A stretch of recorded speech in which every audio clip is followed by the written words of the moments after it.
मेरी खुली चुनौती है कांग्रेस पार्टी के नेताओं को, कोई बताए कहां किस कानून में लिखा है कि मंडी बंद होगी, कहां लिखा है कि एमएसपी बंद होगा। है कोई कांग्रेस के नेता में दम या विपक्षी दल के नेता में दम जो बताए कि किसी कृषि कानून में कहीं पर भी लिखा है कि मंडी बंद होगी, एमएसपी बंद होगी। आपने कहा मंडियां, अनुराग जी ने कहा मंडियां खत्म नहीं हुई, सही बात है, मंडी इसमें कोई प्रावधान नहीं मंडी समाप्त करने का। 2 मंडियां बन गई हैं, एक निजी मंडी जिसमें टैक्स नहीं लगेगा और एक सरकारी मंडी जिसमें टैक्स लगता है। 2 मंडी, एक देश एक विधान, एक देश एक संविधान, एक देश एक निशान, एक देश एक चुनाव, एक देश एक मार्केट। तो एक देश 2 मंडियां क्यों? किसान ही क्यों मिला आपको? एक मंडी। और ये जो टैक्स आप कह रहे टैक्स मुक्त कर दिया, टैक्स कौन देता है? खरीदार देता है इन मंडियों में टैक्स, किसान नहीं देता।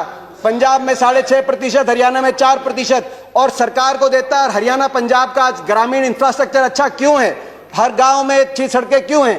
क्योंकि ये जो टैक्स जाता है ग्रामीण इंफ्रास्ट्रक्चर और इन मंडियों के और किसानों के विकास के लिए इस टैक्स का इस्तेमाल होता है। इसीलिए आज पंजाब हरियाणा सबसे आगे। एमएसपी है, एमएसपी था, एमएसपी रहेगा। प्रधानमंत्री जी ने कहा एमएसपी थी, है और रहेगी। ठाकुर जी ने भी कहा कि कोई है किसमें दम जो बताए कि एमएसपी चली जाएगी। सही बात है, एमएसपी थी, है और रहेगी, मगर क्या एमएसपी सभी किसानों को मिलेगी और सभी फसलों पे मिलेगी? प्रश्न इस बात का उठता है। आप में दम है खड़े होकर आप कह दें कि एमएसपी मिलेगी हर किसान को देश में? आज भी शांता कुमार कमेटी बताती है कि मात्र 6% से 16% तक किसानों को एमएसपी मिलती है। बाकी देश में बहुत से ऐसे प्रदेश है जहां पे एमएसपी नहीं मिलती। आपको चाहिए तो यह था जो पंजाब, हरियाणा, पश्चिमी उत्तर प्रदेश में एमएसपी मिलती है वही एमएसपी बिहार में मिले, जहां धान 800 रुपए, 1000 रुपए में जा रहा है, 1800 रुपए में हमारे यहां धान मिल रहा है। आपको चाहिए था कि इसको वहां पे लेके जाएं, मगर आप वहां के किसान को की परिस्थिति हमारे यहां की करने की बजाय हरियाणा पंजाब के किसान की परिस्थिति उस तरह की करने की तरफ लेके जाए। इस देश में माननीय अध्यक्ष जी, दहेज का कानून, दहेज के खिलाफ कानून बने, ये इस देश में कभी किसी ने मांग नहीं की थी, फिर भी देश की प्रगति के लिए कानून बना था। माननीय अध्यक्ष जी, ट्रिपल तलाक, इसके खिलाफ कानून बने, ये किसी ने मांग नहीं की थी, लेकिन प्रगतिशील समाज के लिए आवश्यक है, इसलिए कानून हमने बनाए हैं। हमारे यहाँ बाल विवाह पर रोक, किसी ने मांग नहीं की थी कानून बनाओ, फिर भी कानून बने थे, क्योंकि प्रगतिशील समाज के लिए आवश्यक होता है। कहा गया कि बिन मांगे दिया गया, और बिन मांगे बहुत से कानून दिए गए थे। बाल कानून बिन मांगे दिया गया था, दहेज कानून, ट्रिपल तलाक बिन मांगे, कई बार अच्छे कानून बिन मांगे भी दिए जाते हैं।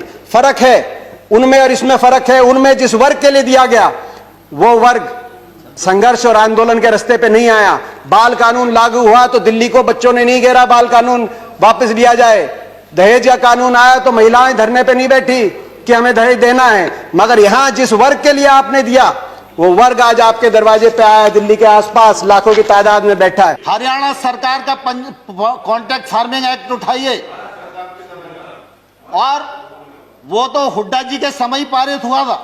हरियाणा के अंदर 2007 में हमने कॉन्ट्रैक्ट अमेंडमेंट लाए एपीएमसी के अंदर, निजी अलाउ किया निजी कंपनियों को, मगर साथ में कानून लिख दिया कि अगर कॉन्ट्रैक्ट एमएसपी से नीचे किया जाएगा तो गैर कानूनी होगा और कानूनी कार्रवाई होगी जो लोग इस तरह का कॉन्ट्रैक्ट करते हैं। आप कह रहे हैं ज्यादा मिलेगी तो आप कर दीजिए, ये कानूनी प्रावधान देने का आप काम करें।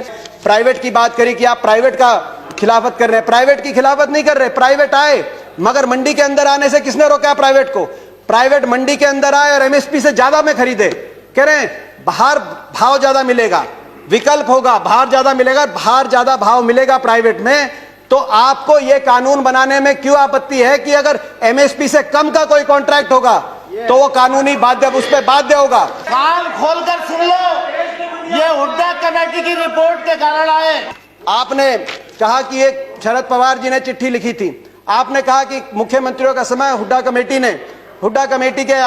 ने भी इसकी सिफारिश करी थी कि एपीएम सुधार हो, एपीएमसी एक्ट के अंदर बदलाव हो। मैं बताना चाहता हूं कि हुड्डा कमेटी ने, जिस कमेटी में प्रकाश सिंह बादल जी, ममता बनर्जी जी और नीतीश कुमार जी भी सदस्य थे, उस कमेटी ने क्या सुझाव दिया था इस पे? उन्होंने कहा था कि एपीएमसी में सुधार हो, मगर एपीएमसी का विस्तार हो। सबसे पहले मंडी, जिस प्रकार से हरियाणा में हर 10 किलोमीटर में मंडी हमने स्थापित करी थी अपनी सरकार में, पूरे देश के अंदर हर 10 किलोमीटर में मंडी बने। दूसरा, प्राइवेट अगर आए तो मंडियों के अंदर आए, एमएसपी से ज्यादा पे खरीदें, एमएसपी से कम पे खरीदते हैं तो कानूनी कार्रवाई हो, वो ऐसी खरीदारी अलाउ ना हो।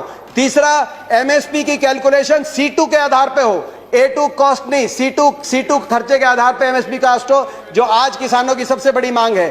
चौथा, एमएसपी जो चौथे उसमें कहा कि कर्जे का जो दर है वो no discussions please, no cross talk, no cross talk, no cross talk. किसी और की बात रिकॉर्ड पे नहीं जा रही है। दीपेंद्र जी कंटिन्यू। ये सिफारिश थी। मैं किसान आंदोलन को पवित्र मानता हूं और भारत के लोकतंत्र में आंदोलन का महात्म्य है और रहने वाला है और जरूरी भी है।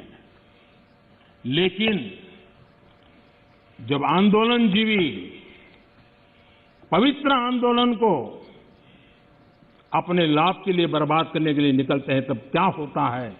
कोई मुझे बताए। 3 किसान कानून की बात हो और दंगाबाज लोग जो जेल में हैं, जो संप्रदायवादी लोग जो जेल में हैं, जो आतंकवादी लोग जेल में हैं, जो नक्सलवादी जेल में हैं, उनकी फोटो लेकर के उनकी मुक्ति की मांग करना, ये किसानों के आंदोलन को अपवित्र करने का प्रयास है कि नहीं? प्रधानमंत्री जी ने एक और बात की कि इस आंदोलन में कुछ पवित्र लोग हैं और कुछ अपवित्र लोग हैं। प्रधानमंत्री जी की बात हम मान लेते हैं, कम से कम आप पवित्र लोगों की बात मान लीजिए। आंदोलन में जो पवित्र लोग हैं, अगर आंदोलनकारी पवित्र हैं, पवित्र भावना से अपने हक के लिए बैठे हैं, आप उनकी बात मांग लीजिए और इसकी शुरुआत आप दो कदम उठा के उसकी शुरुआत करिए। आप तुरंत, मैं मांग करता हूं, बातचीत के दरवाजे, क्योंकि आप भागे थे 11वें राउंड में बातचीत से, 12वीं बातचीत के दरवाजे खोलें।